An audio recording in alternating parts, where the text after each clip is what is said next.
اللہ جل جلالہ لا الہ الا اللہ محمد رسول اللہ۔ انہی وجد آمیز اور پرسوز اور پرساز صداؤں کے نتیجے میں اپنے رب کے حضور ہاتھوں کو بلند کرو اور اس ہاتھ کو کشکول گدائی بناؤ اور اپنے رب کی بارگاہ میں ایک منگتے اور گداگر کی کیفیت میں اپنے رب سے معافی بھی مانگو اور دنیا کی مشکلات کا حل بھی مانگو، پل صراط کی سفر کی کیفیت میں نجات بھی مانگو اور قبر میں اتر کر اندھیروں کو دور کرنے کی دعا بھی مانگو اور نظر کی تکلیفوں کو آسان کرنے کے لیے در رحمت خداوندی پر عجز و انکسار کی دستک دو۔ آمین۔ الحمدللہ رب العالمین۔ الصلاة والسلام علی محمد وعلی آلہ واصحابہ اجمعین۔ یا اللہ ہم سب کی حاضری قبول فرما۔ الہ العالمین تیرے گناہگار بندے سیاکاریوں سے معمور، سرتا قدم سراپا گناہ سراپا خطا بندے اور بندیاں تیری بارگاہ میں ہاتھ اٹھا کے اپنی حاضری پیش کر رہے ہیں۔ کہ اللہ یہ تیرے بندے ہیں، یہ تیری مخلوق ہیں، تو نے انہیں پیدا کیا ہے۔ اے اللہ یہ نفس کے مارے ہوئے ہیں اور الہ العالمین صبح و شام گناہوں سے عبارت ہو چکے ہیں۔ تو اپنے فضل سے رخ مصطفیٰ کے صدقے اور اپنے پیارے اور پاکان امت نفوس قدسیہ کے صدقے اصحاب طیبین و طاہرین اہل التقا والنقا اور کل انبیاء اور مرسلین کے صدقے اس پوری جماعت کو جو یہاں موجود ہے، اے اللہ یہ تجھ سے گناہوں کی معافی مانگتے ہیں، تمام زندگی کے تمام گناہ معاف فرما دے۔ جتنی مائیں بہنیں بچیاں اور مرد حضرات یہاں موجود ہیں یا اللہ ہم سب اپنے گناہوں کی معافی مانگتے ہیں۔ الہ العالمین ہم نے جتنے گناہ کیے روشنیوں میں، اندھیروں میں، سفر میں اور قیام میں، زبان سے اور نظر سے، سر اور قدم سے، دست و قلب و قالب و جسم و روح سے، الہ العالمین ان تمام گناہوں کو صدقہ مصطفیٰ کا یا اللہ معاف فرما۔ اور الہ العالمین یہ گناہوں کے انبار جو ہمارے کانوں پر لدے ہوئے ہیں یہ بے شک بہت وزنی ہے اور ان کا حجم بھی بہت زیادہ ہے، لیکن تیری شان مغفرت کے آگے ان کی کوئی حیثیت نہیں ہے۔ تو غافر ذنب ہے اور قابل توب ہے، توبہ قبول کرنے والا اور تمام گناہوں کو معاف کرنے والا، تو نے اپنے آپ کو غفار کہا ہے، تجھے تیری اسی شان کا واسطہ ہم سب کے سارے گناہ معاف فرما دے۔ الہ العالمین گناہ کی توبہ کرتے ہیں، اے اللہ تو ہمیں توبۃ نصوحا عطا فرما اور اس توبہ پر استقامت عطا فرما، اور ہمیں جسم کے ظاہر اور اس کے باطن میں طہارت عطا فرما، نظروں کو اپنی یاد میں رونا نصیب فرما، پیشانیوں کو اپنے ذکر میں جھکنا نصیب فرما، قلب کو اپنی یاد عطا فرما، ہاتھوں کو سلیقہ دعا عطا فرما، قدموں کو مسجد کی جانب اور حق کی جانب رفتار عطا فرما، آنے والے جتنے ہیں ان سب کی مشکلات آسان فرما، مائیں بہنیں بچیاں ان کے مشکلات آسان فرما، یا اللہ سب کے غم دور فرما، جو غموں میں چور ہو چکے ہیں، جو آزمائشوں کی وجہ سے اے اللہ ٹوٹ چکے ہیں، اے اللہ ان ٹوٹے ہوئے دلوں کی صدا تو ہی تو سننے والا ہے، غموں میں جکڑے ہوئے، مصیبتوں کے مارے ہوئے یہ تیرے بندے اور بندیاں تیری بارگاہ میں ہاتھ پھیلا کے ایک گداگر کی حیثیت سے تیرے در رحمت پر سوالی بنے بیٹھے ہیں، یا اللہ سب کے درد دور فرما دے، سب کی مصیبتیں دور فرما دے، جن گھروں میں امن نہیں وہاں امن عطا فرما، جہاں سکون نہیں وہاں سکون عطا فرما، جہاں ناچاکیاں ہیں وہاں اتفاق عطا فرما، اتحاد عطا فرما، جہاں اولاد نہیں وہاں اولاد کی نعمت عطا فرما، جہاں اولادیں ہیں ان کو اولاد کی خوشیاں نصیب فرما، جہاں کاروبار میں خسارے ہیں وہاں کاروبار میں فائدے نصیب فرما، جو بے روزگار ہیں انہیں حلال روزی عطا فرما، الہ العالمین اے رب کائنات یا رب العالمین۔ بڑے لوگ دعاؤں کے لیے کہتے ہیں، بہت لوگ دعاؤں کے لیے کہتے ہیں، پیغامات بھیجتے ہیں، ٹیلی فون کرتے ہیں اور ایک دوسرے کے ذریعے سے اپنی درخواستیں پیش کرتے ہیں، یہ اجتماعی کثیر میں اے اللہ میں سوالی بن کر تیرے در کا گداگر اور سوالی بن کر ان سب کے حق میں دعا کر رہا ہوں، میں ان کی طرف سے نمائندگی کا حق تو ادا نہیں کر سکتا، لیکن یہ بھی تیرے بندے ہیں، انہوں نے مجھے منتخب کیا ہے، اے اللہ تو اپنے کرم، اپنی مہربانی، اپنی کبریائی اور اپنی بڑائی اور اپنی ربوبیت اور اپنی شانیں قبول دعوات کے صدقے ان سب کی دعائیں قبول فرما، مردوں کی دعائیں قبول فرما، عورتوں کی دعائیں قبول فرما، جوانوں کی دعائیں قبول فرما، الہ العالمین شرق و غرب میں بسنے والوں کی دعائیں قبول فرما، یا اللہ العالمین جس حسن عقیدت کے ساتھ اس محفل کا انعقاد کیا گیا، اس میں جو کچھ ہم نے کمایا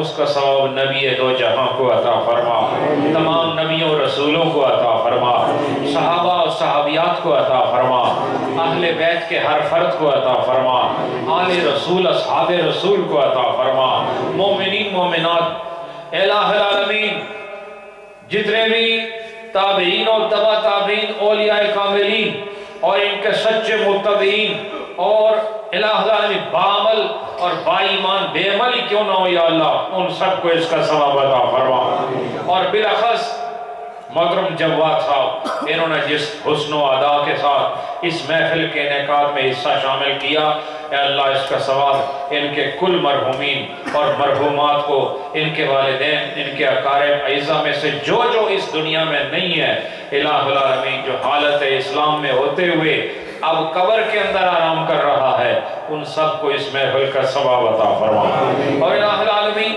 اس کا ثواب یہاں جتنے حاضر ہونے والے مرد اور حاضر ہونے والی مستورات ہیں، عورتیں ہیں، ان سب کے اقارب اعزا کو جو عالم برزخ میں ہیں، یا اللہ ان سب کو اس کا ثواب عطا فرما، اور الہ العالمین جس نیت کے ساتھ یہ صاحب انتظام محفل نے اس پروگرام کے لیے تعاون کیا، ان کے بھائی جس امیگریشن کے جس مصیبت میں ہیں، جس پریشانی میں ہیں، جس تنگی میں ہیں، یا اللہ تو کشادگی دینے والا ہے، اے اللہ تمام مراحل میں کامیابیوں سے بوسیلہ مصطفیٰ ہمکنار فرما، اور آنے والے وقت میں انہیں ہر طرح کی پریشانی سے محفوظ فرما، اور ان کے حق میں یہاں کا رہنا نصیب فرما، اور الہ العالمین بہت لوگوں نے دعا کے لیے کہا بیمار ہیں، یا اللہ تو بیماروں کو صحت عطا فرما، تمام بیماروں کو صحت عطا فرما. ہمارے قاری صاحب پاکستان میں ان کے والد بیمار ہیں، ان کے لیے دعا کریں یا اللہ ان کے والد محترم کو شفا عطا فرما. اور جتنے بھی احباب یہاں تشریف فرما ہیں جنہوں نے اپنے مرض کی شکایات کی ہیں، مردوں میں عورتوں میں، یا اللہ سب کو تو شافع الامراض ہے یا اللہ، اے شافع الامراض تو سب مریضوں کو صحت عطا فرما. الہ العالمین جو بھی جائز حاجتیں ہیں سب کی قبول اور منظور فرما. اور یا اللہ ہماری اس محفل کو اور ترقی عطا فرما، اسے اور عروج عطا فرما، اور آنے والوں کے دلوں میں یہاں آنے کی استقامت پیدا فرما، اور دوسروں کو بھی یہاں آنے کی توفیق عطا فرما، اور ساری زندگی حق بولنے کی توفیق عطا فرما، اور لوگوں کو سیکھنے اور سکھانے کا جذبہ عطا فرما. اس مرکز کے کل منتظمین کی خدمات قبول فرما. وہ لوگ جو لنگر پکاتے ہیں کھلاتے ہیں ان کی خدمات قبول فرما. وہ مسجد کے دوسرے انتظامات جن لوگوں نے سنبھالے ہوئے ہیں اور جو یہاں تعاون کرتے ہیں مسجد کے ساتھ، اور پورا ہفتہ چلنے والا لنگر اس میں جو لوگ تعاون کرتے ہیں، یا اللہ ان سب کے تعاون کو قبول اور منظور فرما. ربنا تقبل منا انك انت السميع العليم وتب علينا انك انت التواب الرحيم. وصلى الله تعالى على حبيبه محمد وعلى آله وأصحابه أجمعين برحمتك يا أرحم الراحمين.